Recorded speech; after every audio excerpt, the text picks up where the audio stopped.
SIT team का गठन किया गया था, जिसकी इंचार्ज करनाल रेंज की IG भारती अरोड़ा मैडम को बनाया गया था। और आज उन्हीं के कार्यालय के बाहर जो है आप देख सकते हैं, जो इमिग्रेशन का काम करने वाले हैं और उनके परिवार के लोग हैं, वो आज यहाँ पर पहुंचे हैं, क्योंकि पिछले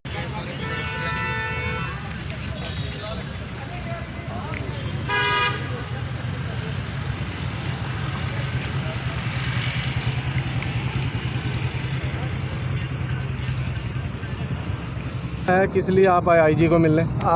वास्तव में जो आजकल जो ये केस बनाए जा रहे हैं विदेश में भेजने के नाम पर, जो एजेंटों को मोहरा बना करके ये 420, 406, 384, 370 और 24 इमिग्रेशन एक्ट के जो केस बनाए जा रहे हैं, वास्तव में ये केस जो है कानूनी हिसाब से भी और सामाजिक हिसाब से नहीं बनने चाहिए। क्योंकि कारण क्या है कि जब भी किसी व्यक्ति को, बच्चे को, लड़के को जो विदेश में जो भेजा गया था जिन व्यक्तियों के द्वारा, हर बात उनको बहुत स्पष्ट तौर पर क्लियर थी कि हम किस पर्पज़ के लिए वहाँ पर जा रहे हैं और कैसे जा रहे हैं। और बिल्कुल उनके मर्जी से, उनके परिवार की मर्जी से प्रत्येक लड़का वहाँ पर गया है। और लगभग 1.5 से 2 साल पहले हर लड़का मैक्सिमम वहाँ पर गया है और वहाँ पर अपना स्थापित हुआ है। कुछ लड़के वहाँ पर जा कर के, विदेश में जा कर के स्थापित भी हो रहे हैं। और अब कोरोना महामारी की वजह से वहाँ की सरकारों ने उन लड़कों को जो है वापस भेज दिया है। जब वापस भेज दिया तो वो कंप्लेनेंट बन करके और कानून का दुरुपयोग करके अपना एक झूठे मुकदमे दर्ज करवा करके वो पैसे ऐंठने की फिराक में हैं। वास्तव में अगर ये गलत था, विदेश में जाना ये गलत था किसी भी तरीके से, तो वास्तव में वो जो लड़के थे वो भी गलत थे। इसका मतलब वो भी गलत थे, तो मुकदमा उनके खिलाफ भी दर्ज होना चाहिए था। अगर किसी ने गलती की है, तो अगर ये गलती है तो उनके खिलाफ भी मुकदमा दर्ज होना चाहिए था। 1.5 साल पहले गए, अब वो 1.5 साल से 2 साल से वो वहाँ पर रह रहे हैं और वहाँ पर रह करके उनके परिवार वालों को पता है, उनके परिवार वालों ने आज तक किसी प्रकार की कोई शिकायत ना किसी प्रशासनिक अधिकारी को ना सरकार को दी है। जब कोई शिकायत नहीं की गई तो इसका मतलब उनकी खुशी से, उनकी रजामंदी से वो रह रहे थे। अब वापस आ गए हैं तो कानून के धाराओं का दुरुपयोग करके वो जो है अब इन एजेंटों के नाम पर, कबूतरबाजी के नाम पर इनको जो है गिरफ्तार करके अंदर किया। किसको मिलेंगे आप? अब मेरा जो अभी सिंपल से बात यह है, बतौर एडवोकेट मैं जो कहना चाह रहा हूँ, अगर इसमें जो धाराएं लगती है 406, 420, 384, 370, ये किसी भी प्रकार से अमानत में खयानत नहीं है। जो 406 जिसमें धारा लगा रही है, कोई ब्रीच ऑफ ट्रस्ट नहीं है, कोई विश्वासघात नहीं है, किसी प्रकार की कोई चीटिंग नहीं है। चीटिंग तो वो है कि अगर मैं आपसे बात कुछ करूं और बात कुछ किसी दूसरे मुद्दे पर ले जा करके कुछ आपके साथ गलत करूं, कोई चीटिंग नहीं की गई, कोई मानव तस्करी की कोई बात नहीं है। किसी प्रकार से किसी को जबरन घर से जा करके किसी भी थ्रेटनिंग करके कोई धन उनसे जो एक्सकोर्ट नहीं किया गया है, धन उनसे लूटा नहीं गया, छीना नहीं गया है। तो ये जो धाराएं हैं ये निश्चित तौर पर धाराएं बननी नहीं चाहिए। किससे मिलोगे अब जो है ये जो लोग हैं, जो पीड़ित पक्ष हैं, अब क्या है कि जो मेरे नॉलेज में जो जहाँ तक बात आई है, जो लोग जो यहाँ पर एजेंट जो जिनको बताया गया है, उनके परिवार के लोग, जो रिश्तेदार जो यहाँ पर आए हैं, अदालतों में भी आ रहे हैं, वो जब ये कहते हैं कि जब हम पुलिस वालों को मिलते हैं, कोई बात करते हैं, तो वास्तव में कहते हैं कि मतलब हमसे कोई बात ना करो। और इनका जो मेन पहलू है कि अगर ये गलत है तो सही तरह से न्यायिक जांच इसकी होनी चाहिए और पुलिस को भी तफ्तीश प्रॉपर तौर पे करनी चाहिए, दूसरे पक्ष को भी प्रॉपर तौर पे सुना जाना चाहिए। इसमें एक पक्ष को सुन करके उनकी बात की जाती है। और वहाँ पर जब विदेश में लड़के जो वहाँ पर रह रहे थे, जब वहाँ पर रहे थे तो उनकी वहाँ पर कलमबद्ध बयान हुए थे, मजिस्ट्रेट के सामने हुए थे, इमिग्रेशन अधिकारियों के सामने बयान हुए थे, रिकॉर्डिंग हुई थी। वो भी मंगा करके देखना चाहिए कि वास्तव में उनके साथ धोखाधड़ी किन लोगों ने की है। वो स्वयं गए हैं, उनके बयान लिख करके, उनके बात को रख करके जब प्रॉपर जांच हो और सही तफ्तीश करके अगर फिर भी कोई दोषी पाया जाता है, तो फिर कार्रवाई होनी चाहिए।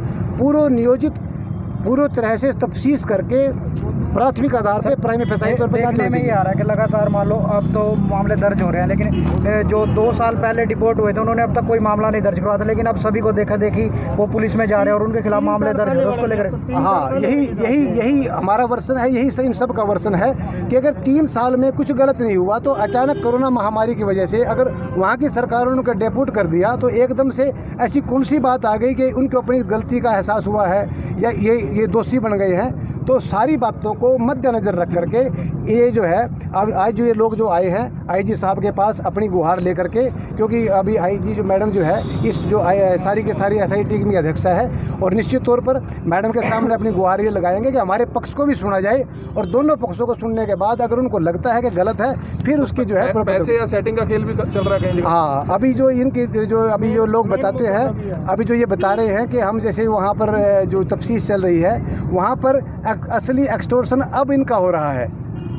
अब जबरन वसूली करके जबरन तौर पे उस पर दिखाया जा रहा है कि रिकवरी में उनको डाला जा रहा है पैसों को। इस प्रकार की जो सिचुएशन बनाई जा रही है, और जब किसी से उनसे बात करते हैं कि हमारी बात को सही तरह से सुना जाए, हमारी बात को रखा जाए, तो कहते हैं कि ऊपर का दबाव है, ऊपर का दबाव है। पुलिस के कर्मचारी अधिकारी हैं। निश्चित तौर पर जब किसी पुलिस हिरासत में कोई व्यक्ति है तो पुलिस हिरासत में कोई व्यक्ति कुछ भी किसी पे सिग्नेचर करवाए, कुछ बात करवाए, तो इनका वर्षन ये है कि हमारी बात को सही तरह से सुन करके सही तरह से उसकी जांच हो, ताकि हर बात दूध का दूध और पानी का पानी हो, और ये जो लोग हैं इनके साथ इस प्रकार का अन्याय ना हो। इस पर पे रणनीति रहेगी, कोर्ट का दरवाजे पर खटखटाया निश्चित तौर पर न्याय अपना काम करेगा। अदालत के ऊपर प्रत्येक व्यक्ति को पूरा विश्वास है, और अदालत में मैटर जाने के बाद वहाँ सारा मामला बिल्कुल छट जाएगा। लेकिन जब अदालतों की बात आएगी, जब ट्रायल की बात आएगी, और जब तक लेकिन तब तक तो बहुत देर हो चुकी होगी।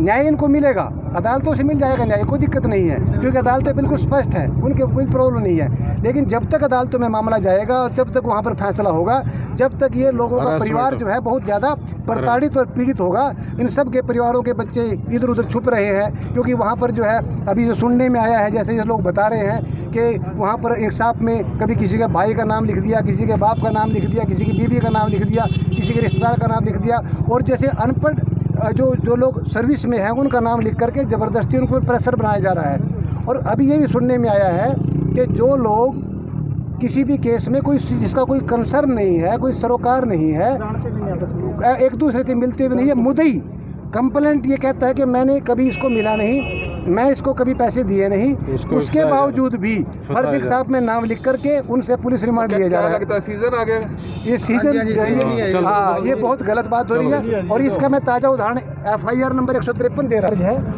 इसमें मुद्दई कहता है कि मेरे से इस व्यक्ति ने कोई पैसा नहीं लिया, ना इसको जानता। एफिडेविट दे दिया, लेकिन उसके बावजूद भी उसका पुलिस रिमांड लेकर के उससे ज़बरदस्ती वसूली की जा रही है।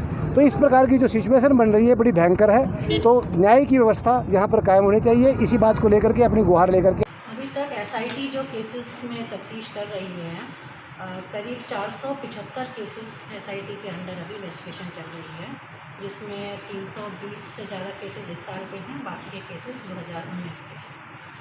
इसमें 111 गिरफ्तारियाँ इस साल हो चुकी हैं, और 49 गिरफ्तारियाँ 2019 के मैटर्स में हैं, और इसमें करीब 2019 और 20 का मिला के करीब 55 लाख रुपए की रिकवरी हो चुकी है।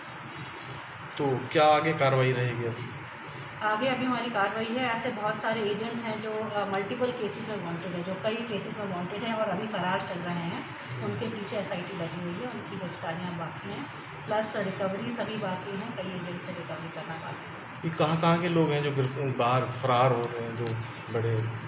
ज़्यादातर ये लोग अम्बाला के, कुरुक्षेत्र के, करनाल के, कैथल के, इस बेल्ट के लोग ज़्यादा हैं। पानीपत के भी कई लोग गिरफ्तार हुए हैं। मैडम, ये जो एजेंट है उनका कहना है कि उनको जो है गलत फंसाया जा रहा है, क्योंकि वहाँ पर वो 2-2 साल लगाने के बाद यहाँ पर वापस आ रहे हैं, और इतना जो पैसा है उनको पता होता था भी किस उससे वीजे से जा रहे हैं। अगर आप जो कंप्लेनेंट्स हैं उनसे बात करेंगे तो वो आपको बताएंगे कि वो कितने 6-6 महीने या साल भर वो लोग जेल में रह के आए हैं।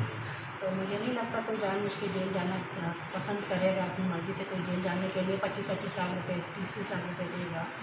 तो ये तो अपने बचाव में कह रहे हैं। बाकी जो लोग गए हैं बहुत, उनके ऊपर अभी हमने ह्यूमन ट्रैफिकिंग के एक्ट्स भी लगाए हैं और एक्सटॉर्शन भी लगाए हैं, क्योंकि इनको विदेश US ले जाने का हसीन सपना दिखाते हैं, और बीच रास्ते में कहीं मैक्सिको में या किसी एशियन कंट्री में ले जाके फिर वहाँ छोड़ देते हैं। फिर कहते हैं कि अभी और इतने लाख रुपये पैसे लाओ तब आगे आपको ले जाया जाएगा, वरना उनके साथ मार पिटाई भी होती है और उनके साथ चेकिंग होती है।